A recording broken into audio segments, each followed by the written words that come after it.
This is a recording from a Sunday meeting of the BC Humanist Association in Vancouver. The opinions expressed in this podcast do not necessarily reflect those of the BCHA or its board of directors. To learn more about humanism and to support our work, visit bchumanist.ca, and make sure to follow us on Facebook, Twitter, and Instagram, and be sure to subscribe to the BC Humanist podcast.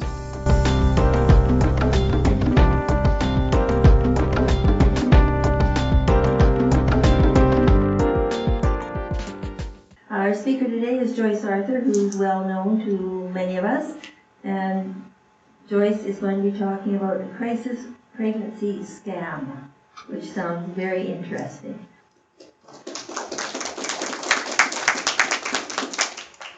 Thanks, Joanne, and welcome everyone. I'm really happy to be here again.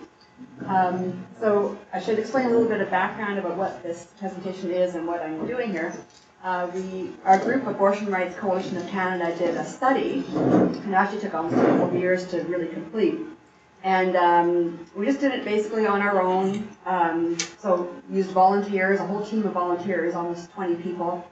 And the names that you see there are the co-authors of our final report, which is right here, and it's online. You might recognize one of the names up there, Autumn Reinhardt Simpson. She was here a few weeks ago. She's the humanist officiant.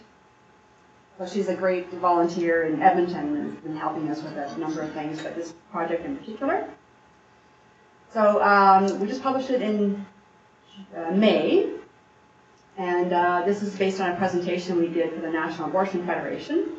So we kind of tried to do the study in sort of a scientific way, and our hope is, our goal now is we're going to do kind of a summary, a short version, and submit it to a scientific journal for publications, fingers crossed. So we have it's kind of set up with abstract methods, discussion and results and that kind of thing for a scientific study, even though none of us are scientists. Well, maybe one or two of us are, but. So I'll just take you a bit through the study and how we did it, and I've got, at the end of the presentation, I've got some bit more fun information, I guess, perhaps on the anti-choice reaction to the study.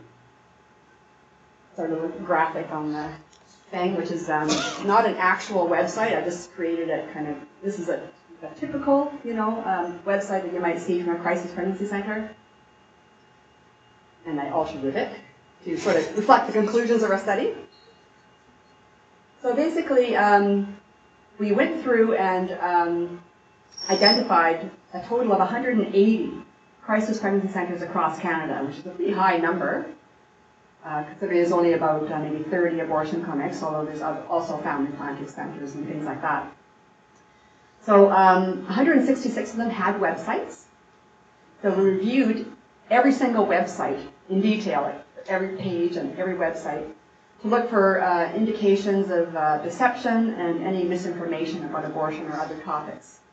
So we found that a large majority of the websites did one or both of the following. They actually spread misleading or inaccurate information, medical information about abortion or other reproductive health issues, or they presented themselves deceptively. This was really common. So they didn't disclose that they don't refer for abortion, or they hide their religious stance, or they don't make it clear that they're not a medical clinic and that if you need medical advice, you should go see a doctor. And so we have a bunch of recommendations, which we'll go through more at the end, but a couple of the key ones are the idea of overcoming this problem by having a central resource. A national website would be best, but since it's health, we probably have to go through provincial governments and ask them to put up a website that actually gives accurate information on abortion and how to access it. And that might help defeat the misinformation out there from anti-abortion places. And then try to regulate these crisis pregnancy centers, called the CPCs for short, in order to protect public health and respect the rights of patients seeking health care. I should go back and just mention that one of the reasons we did this study as well in this particular way, I've been working on sort of trying to expose CPCs for many years, but they vary in their approach, and some are different from others. And so this was a way of actually getting specific information on every single CPC in Canada, so that we go to a city and say, hey, this CPC is saying that abortion causes breast cancer, and you should do something about that. And we had the evidence that we needed to go to, for example, city councils and ask them to pass a bylaw. So I should go back and explain what are CPCs, in case probably most of you know, but just to make it clear. They're anti-choice agencies that present themselves usually as unbiased medical clinics and counseling centers. They claim to provide non-judgmental information and will share information on all your options for pregnancy, so they make it seem like they're really going to be a place to help you if you're considering abortion or whatever. But they're not actually medical facilities at all. I'll get later, I'll talk about how a few of the CPCs in Canada are becoming more medicalized, which is kind of a scary trend. But they're generally run by volunteers who are untrained or get very little training, or they get some biblically based training. They won't refer for abortion or contraception. They do provide misleading or inaccurate information. I would think that goes for pretty much all of them, if not on their website, at least their brochures or maybe in person. They use ethically questionable counseling techniques, and they're basically Christian ministries. They may take the opportunity to proselytize to clients. And of course, they're not currently regulated in Canada, and that's partly because they offer, they're volunteer run, they offer free services, so they don't come under the auspices of the ministries of health or things like that. And their counselors are not real counselors, so they don't have to be accredited or registered or anything either. Sorry, I don't have any pictures, so the presentation's going to be a bit boring, but scientific study. So there was very little past research in Canada on crisis pregnancy centers. Like, quite a bit in the States, a lot of studies, and we reference them in our report. But we looked high and low for anything and everything on the CPCs in Canada, and we didn't come up with too much. One recent academic study on Ontario of CPCs, by some pro-choice researchers at the University of Ottawa, a study that I myself did on behalf of the Pro-Choice Action Network on CPCs in BC, and kind of looked at them nationally through North America as well. That was back in 2009. 2 studies on CPCs in Quebec, but they're both in French, so I haven't actually been able to read them because they haven't been translated. There's been 4 media investigations or exposés since 2000, most of them recently, but one was in 2000. And I uncovered one unpublished, very good student thesis about CPCs at university campuses in Ontario. And it was unpublished, and I contacted the author, who I actually helped at the time, and she agreed to have us publish it on the ARC website, so it's now published on the ARC's website. But anyway, all these reports and exposés really have a common denominator, and they all show, without exception, that CPCs tend to mislead and deceive their clients, and sometimes they even put women's health at risk. This problem is probably worse in the States, where they tend to be a bit more extreme, but it can happen in Canada too, I think.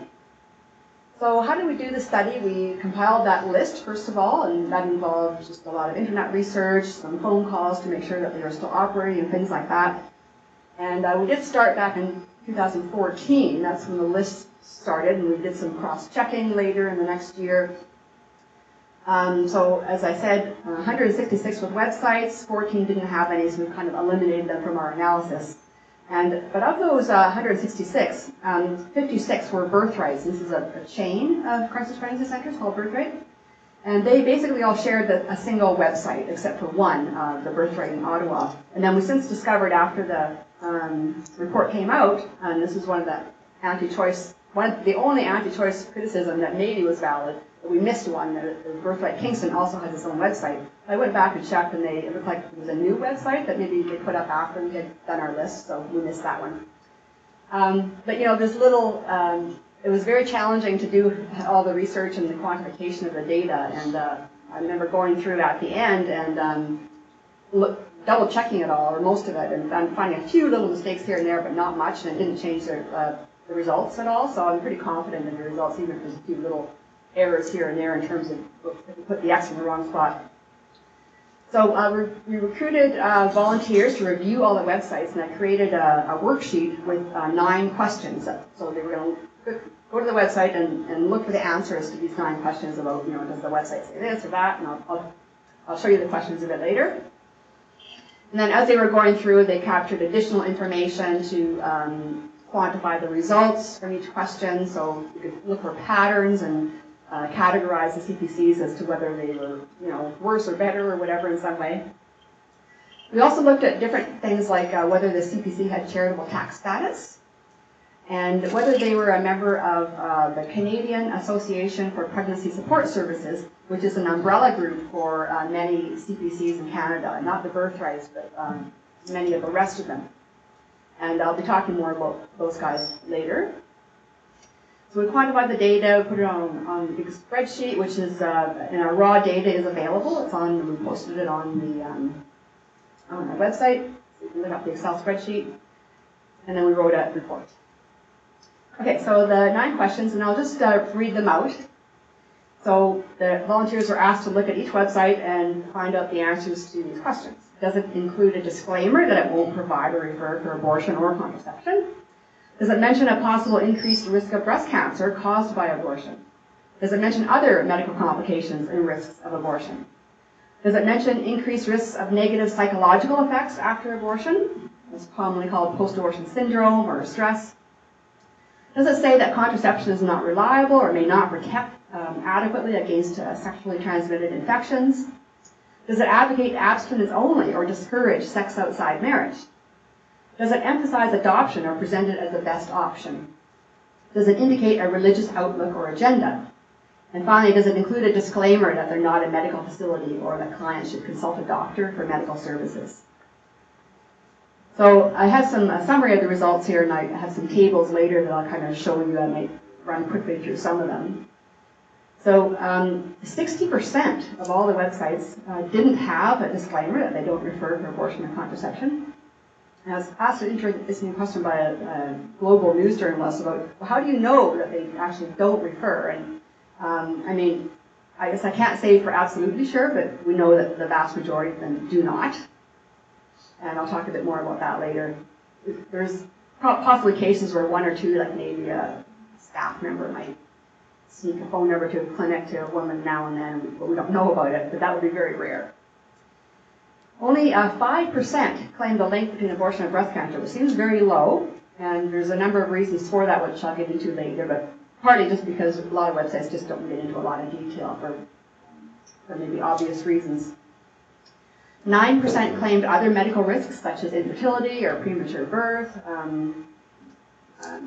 things like that. What else did they claim about increased risk of suicide and so on? So 48%, nearly half, mentioned some negative psychological consequences to abortion. 7% claimed that artificial contraception is unreliable, and 5% gave false or misleading information about contraception or STIs. So the questions 6 to 9, 24% promoted sexual abstinence as the ideal solution for unwed women. 28% overemphasized adoption at the expense of other options. 96% revealed their religious affiliation or agenda in some way, but only 24% were transparent and upfront about it. So a lot of that 96% was just like, a word, maybe, the word God or something, and on the donation page, often it was quite hidden.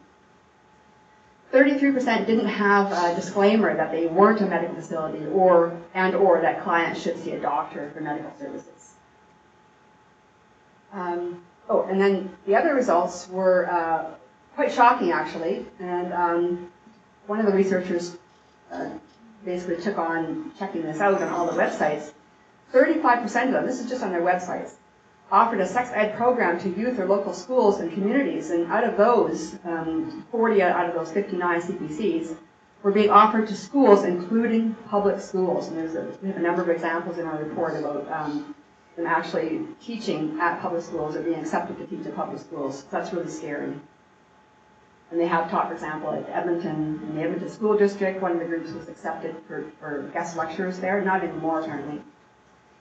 68%, which is almost over two-thirds of the CPCs, all 180 of them, had charitable tax status. And that's a serious problem, I think, because most of them have charitable tax status under the guise of counseling or education. But I think that, if they're giving misinformation to women that can actually harm their health, that's a serious issue. I don't think they should have charitable tax status. Unfortunately, Canada Revenue Agency is very conservative, and I've tried in the past to get them to revoke tax status from CPCs and other anti-abortion groups, and it didn't happen.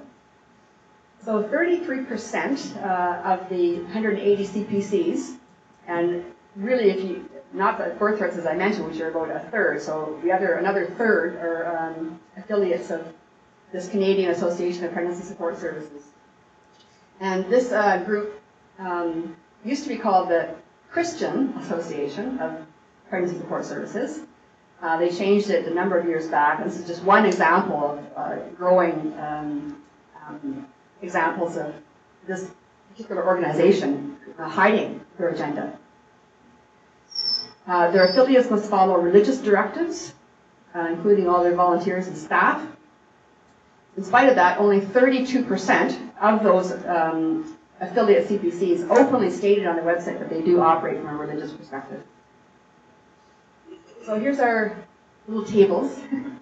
I have one for each question, and I just wanted to probably just point out where we did extra analysis. So on the breast cancer question, sorry, this is where they don't make referrals for abortion and contraception, the disclaimer.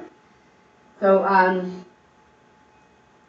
45% of the sites, almost all of them that did not have anything about, didn't have a disclaimer, they would make kind of vague statements about whether they would refer for abortion and contraception. It wasn't clear at all, or maybe even kind of leading someone to believe that they would. And 7% buried their anti-abortion philosophy in privacy statements or small print at the bottom of the page, so it was really hard to find. For the breast cancer link, again, very few websites actually talked about it much. Some of them talked about it a lot, though. So only 1.2% of sites actually did mention an explicit link, like, yes, it causes breast cancer. Some were kind of claimed it was undecided in the medical opinion, but a lot of them did at least mention it. But the medical complications, where some of them did actually claim other medical complications, or some of them, I mean, abortion does have some risks, but in general they would exaggerate them or just even cite disproved risks, like the link to infertility is not true. Post-abortion syndrome. So of the sites that, like almost half of them did, 48% mentioned something about that, and 20% actually mentioned the term post-abortion syndrome. Many of them called it post-abortion stress, though, which is basically the same thing. Or they would just describe symptoms that the groups often claim it comprises. They have a list. In many of the websites, it was interesting when we actually looked at the websites, quite a number of them actually used the exact same list. It was identical. And it wasn't even clear what the source was, because there's not much in the way of sourcing on these websites usually. And a lot of them, too, 51% offered post-abortion counseling. That's a big thing with CPCs, because abortion's awful, women need help afterwards. So the contraception question, I'll just skip over that one. Abstinence. There was a lot of promotion of abstinence, using language like, I think their reasoning is really religious, but they would dress it up by, your own safety and your own integrity and your self-esteem. You'll be protected if you wait for marriage and that kind of thing. Some of them kind of used fear-based tactics, and a lot of them just didn't have very much information at all regarding sexual activity. So the adoption one was very interesting because a lot of the sites really did promote adoption, 28%. So, which makes you kind of wonder. I know I don't have any information about Canada, but in the States, CPCs are some of them are known to be involved in adoption rackets, I would call them. So they actually can make money, I think, from persuading women to give up their baby for adoption. So some of the sites talked neutrally about adoption as an option. Okay. Some of them didn't even mention any negative consequences of adoption, like adoption's wonderful, great for your baby, best for you, and blah blah. But really, I'm not a fan of infant adoption. I think it usually has very negative effects on most women, and there's a real problem with informed consent as well, because I don't think women are really aware of what it's going to be like when they give up their child for adoption and people often pressure them. What was surprising, though, was that 11.4 of the sites openly championed adoption as a preferred choice, and sometimes even over parenting, like they were trying to dissuade a single woman from parenting. It's better to give up your baby for adoption, which I think is kind of horrifying. So again, a lot of religious language. Out of that 96% that revealed their religious affiliation in some way, 72% used subtle or hidden religious language, and only 23% were really open about it. And it's fine if they want to be a religious organization, that's great, but I think it's really important for them to state that up front and be really clear. And most of them don't. So yes, a lot of them did not claim or did not explain that they weren't a medical facility. The websites are really like an advertising tool for the crisis pregnancy centers, and they're designed really to lure women in. So they have a long history of making themselves appear pro-choice, or even pretend to be abortion clinics where they're advertising and where they're actually physically located, often right beside a clinic. Their names, the names of the organizations, Women's Choice or whatever. We tell a story in our report about reporters down in the United States who went to a conference for Heartbeat International, which is an umbrella group for CPCs in the States. And they had a session apparently on how to, attract clients. And they recommended having 2 different websites. One to secure donors, and on that website you can be more open about your religious outlook and your anti-choice agenda and so on. And the other one more medically oriented, so to attract women seeking abortion. So they're deliberately presenting this deceptive face. And this is one of the main reasons why I think many of the websites don't have much information about abortion or what their true agenda is. And definitely a lot of them have, you'd be hard pressed sometimes. That was one of our challenges actually, looking at some of the websites and think, is this a CPC or is this some legit site? It was sometimes really hard to tell. And you had to dig deep and look at the links, and we use clues like if they were listed on another anti-abortion site somewhere, then that would be safe to assume that they're a CPC and things like that. But I have to admit that there's even maybe 1 or 2 that we did include on our list that I'm sort of a little bit not sure about. I think sometimes they're, over the years, especially in the States, back in the 80s and so on, there was a lot of lawsuits and other challenges against CPCs because they were just lying and had misleading advertising. So they had to sort of, step back and kind of clean up their act a bit. They were forced to. And I think what we see is a process of some CPCs becoming more and more kind of benign, so shall we say, and but it's still kind of a front, even though some might be better than others. So just having a benign website doesn't mean the CPC is trustworthy. As we said, the religious basis is often not disclosed or it's hidden. And one thing about the study as well is that we just looked at the websites. So what the website says does not necessarily represent what's going to happen when a woman calls the center or when she actually goes in. It's quite a different story, and she might get the whole false story then about how bad abortion is, even if their website was completely above board. So really, deception is built right into their advertising strategy, and the websites are not going to typically reveal all the false or offensive information or the Christian references that you get when you're visiting them. And just to be clear, that's not an accident. It's a deliberate strategy to hide and minimize their true agenda. So we looked a little bit at funding, and it's actually hard to find information about the funding of CPCs. But we did find a few examples. Just bear with me a bit, I'll try and find this here. I'll put on my glasses. Yeah, so we know in the States that they get millions of dollars in state funding and federal funding. It's not so much the case in Canada, but we don't really know for sure. And the problem is that, as I just explained, they often present themselves as regular, secular, unbiased agencies, so they can actually fool even the government and other funding agencies. And so we have some examples that we put in our report, and I only found 4 examples of where they were trying to get funding, and they were all kind of deceptive. So on the report that we did in 2009 on the CPCs in BC, we had found out at the time that in around 2002 or 2003, at least one or more CPCs that belong to CAPS, that's Canadian Association of Pregnancy Support Services, got a $64,000 grant from the BC Liberal Government's Ministry of Community, Aboriginal and Women's Services. And the Pregnancy Care Centre of Kamloops has been active as well. There was a couple of times where in 2011 they were soliciting funds in a Christmas campaign by placing donation cans in government liquor stores. And they were also, a year later, they were selected as one of 5 charitable beneficiaries for the 2012 Christmas Cheer Fund by the Kamloops Daily News. And in both cases, they completely presented themselves as unbiased agencies. And I think there was another time when the same organization tried to apply for a grant for, I think it was like a mentorship program. They were going to recruit seniors and have them mentor young parents.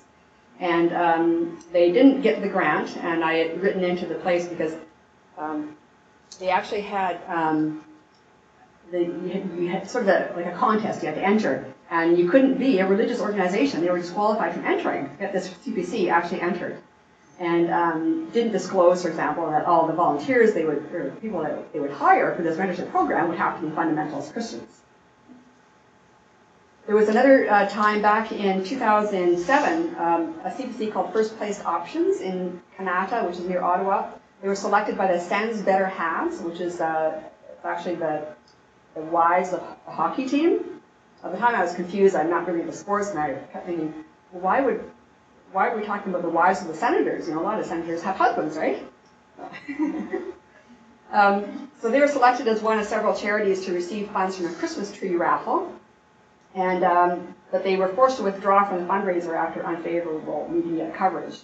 And it just seemed at the time that possibly the Sans Better Haves didn't even realize that this place was an anti-abortion CPC. Now, more recently in 2014, the Pregnancy Options and Support Centre in Sarnia received an $83,800 grant from the Ontario Trillium Foundation. And a blogger that I work with, Fern Hill, she discovered this and initiated a campaign which was successful, and she got the Trillium Foundation to partially claw back the grant by about half of it, because they looked into it and decided the CPC didn't meet their criteria for a grant organization. So again, the CPC was not upfront about their agenda when they applied for that grant. I wanted to mention that some of the CPCs are becoming increasingly medicalized in Canada, and this has been going on in the States for quite some time, where a lot of them, because they're getting all this government funding, a lot of them are purchasing ultrasounds and hiring actual medical staff, like nurses and even doctors sometimes. So that's really scary, because then they can actually really present themselves as more like a medical clinic, even though they're providing religiously based care. So there's 4 CPCs now in Canada that have purchased ultrasounds. This is a new thing. I think the first one only happened maybe 2 years ago. So we list them in our report. There's 3 in Alberta and 1 in Fredericton. So this means they're hiring a qualified ultrasound technician and sometimes even like a doctor or something. And I think there's more coming. There's more CPCs are planning to buy these. That's going to make it even harder for people to judge, and women to judge what these places really are. And so in terms of talking about whether CPCs can be regulated, that was one of the big questions we wanted to answer with this study. And I think it's going to be difficult, but we want to try.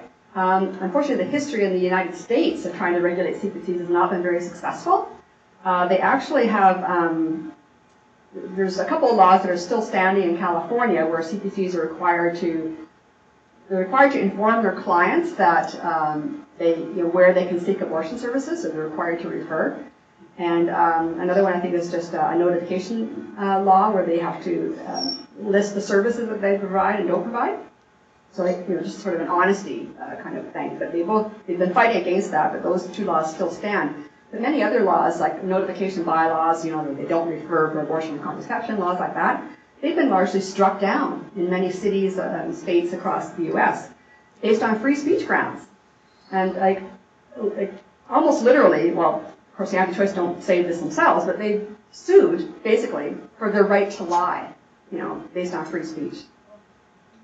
So it's very disturbing, and we think hopefully that it would be easier to pass a kind of a bylaw like that in Canada because our free speech protections are not quite as strong, and there's other important considerations to keep in mind like public health and so on. And we have our Section 1 in the Charter, which allows rights to be balanced. Some rights can be justifiably limited to protect other democratic rights.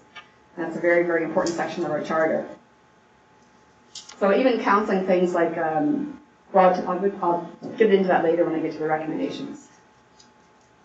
Just to mention, this is our, every scientific study has a list of limitations, so this is our list. So as I mentioned before, may not capture their actual practices in person just by looking at the website. The research was not peer-reviewed, although hopefully once we get an article together and submit it to a publication, that will happen. We did it as accurately and as best as we possibly could, probably still a few errors here and there. So I wanted to talk to you a little bit about the anti-choice reaction because it was kind of funny. We didn't get as strong as media coverage as we hoped. We had a really good piece in Global News, and then a few, I did some interviews with a couple of radio stations, and there were some bloggers and other sort of smaller alternative sites that picked it up. It did get great uptake on social media, though, so I'm really happy about that. But the purpose of the report was not to get publicity, but to set the baseline and the groundwork for regulating CPCs. So we think it's going to hopefully be a more powerful vehicle for that in the years to come. So anyway, there was a story by a local Kingston paper, not a right-wing paper, but just a regular small paper, interviewing Birthright Kingston about their reaction to the study. And basically, they just confirmed that the study, no, they wouldn't provide referrals to abortions, and they gave this cockamamie excuse. They would need a licensed physician or registered nurse to do so, and we are not a medical clinic. Well, of course, anyone can refer someone to an abortion clinic. We're not talking about professional, referrals to a specialist that only another doctor can make. I mean, I can refer you to someone. So that's just a poor excuse. And then this guy who's out in Abbotsford, Jarrett White, he's the executive director of Advocate Life and Education Services, and he's also on the board of this CPC out there. He said, well, a pregnancy center may not say on its website that it won't refer people for an abortion or contraception, but I can guarantee you that once the young women are inside our center, they find that out right away. Whether that's true or not, whether they wait until the woman's been in there for a while, which is maybe more typical. So there was another anti-choice news story from LifeSite Daily News, which is an anti-choice source, and I subscribe to it because it's often, entertaining or infuriating, but I just read selected things. But this is basically all from that same guy, Jared White, who's a bit of a strange person. Yeah, that's a good word. I wasn't going to say that, but he said, only the news media would take something like this seriously. This is about as scientific as a restaurant menu. I mean, you can kind of tell from his comments, too, that he didn't read the thing. That any group ought to be investigated. It is abortion clinics, which I do not believe are telling their patients the whole truth about abortion's impacts. And we help women a lot more than Joyce Arthur does. And then LifeSite said that our report was covered under, talking about the Global News story, under the headline, Crisis Pregnancy Centers Mislead Women, report says. But ARC makes similar claims regularly, one of which resulted in the lawsuit. Well, first of all, the lawsuit was for that other report that I wrote in 2009 on behalf of the Pro-Choice Action Network. It had nothing to do with ARC. And they sued me, 2 CPCs sued me personally for defamation for that report. I said nothing about them in that report. All I did was talk, there was, out of that whole page, that whole report, there was 3 or 4 pages in it that talked about behaviors of CPCs generally across North America, and here's some examples of what many CPCs do, not all. And so I listed all these things that they do, sometimes, examples. And so they sued on that basis, saying, well, we don't do this, we don't do that, and we don't do that. And so they lost the lawsuit, long story short, and they even had to pay my court costs. So, because the report said quite clearly that, we're not saying that all centers did this, and they weren't even mentioned in the report at all by name, except for a list in the appendix. So the judge basically said no reasonable person would assume that this report is saying that about your particular center. And the other funny thing was that they really they were really surprised and almost offended at these low numbers, like only 5% of websites, talked about breast cancer. So in the second bullet there, the same guy again, Jared White, really puts his foot in his mouth. The report claims that 5% of centers claim there's a possible risk of breast cancer after abortion, which the report says has been scientifically rejected. But White commented, again, I would have thought more centers than that would have claimed that there might be a link, so the 5% figure is far too low. And then on the abstinence thing, the report's numbers were misleadingly low. For example, the report notes that 24% of the centers promoted sexual abstinence as the ideal solution for unwed women on their websites. But White says, I would think 100% would promote that with women who get inside the door. So thanks for more than confirming the conclusions of our report, Mr. White. So I want to talk to you a little bit about the Canadian Association for Pregnancy Support Services, and this is the CAPS I was talking about before, that used to be called the Christian Association. So 5 days after our study was published, suddenly, you see the yellow highlight? This section is only available to our registered affiliates. So they took all of their tools and resources for the CPCs off their website, no longer accessible. Luckily, one of our co-authors, Kathy Dawson of Edmonton, bless her heart, had the presence of mind to download all this stuff before it went offline. So I was really grateful for that, and we call them their core documents, and I just wanted to show you some of the things in those core documents. So they have a statement of faith, and all their trained volunteers are required to sign this stuff. So remember, this is for all their affiliate CPCs, which there's 60 of them across Canada, belong to CAPS. So they basically endorse a totally fundamentalist, literalist version of Christianity, even the virgin birth and everything. And it goes on. This is just a sampling of some of the points. On their statement of principles, another document they have to sign, the centers are all committed to sharing the love of Jesus Christ to those with issues related to sexuality and unplanned pregnancy. So they're talking about, they're going to proselytize to clients if they can get away with it. They believe in celibate singleness and in faithful heterosexual marriage as God's design for family. Those who serve as pregnancy center board members, directors, staff, and volunteers are expected to have a personal relationship with Christ, and their lifestyle should be lived accordingly.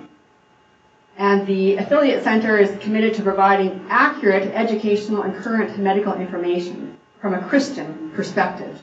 You think that is kind of like a non sequitur or oxymoron, but their commitment of care and competence, again, these are just some points I've picked out to highlight. They have this huge commitment to offering accurate information, yet they don't do that. I mean, of course, accurate information to them is something totally different from what we conceive it to be. They have their own, little reality bubble that they live in, unreality bubble. And even their advertising communications supposedly have to be truthful and honest and accurately described, blah, blah, blah, blah, blah.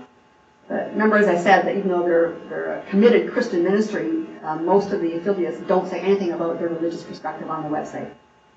So the training guidelines, and now we're talking about here, because they do call it, most sites refer to them as peer counselors, so there's that's an indication that they're not well trained.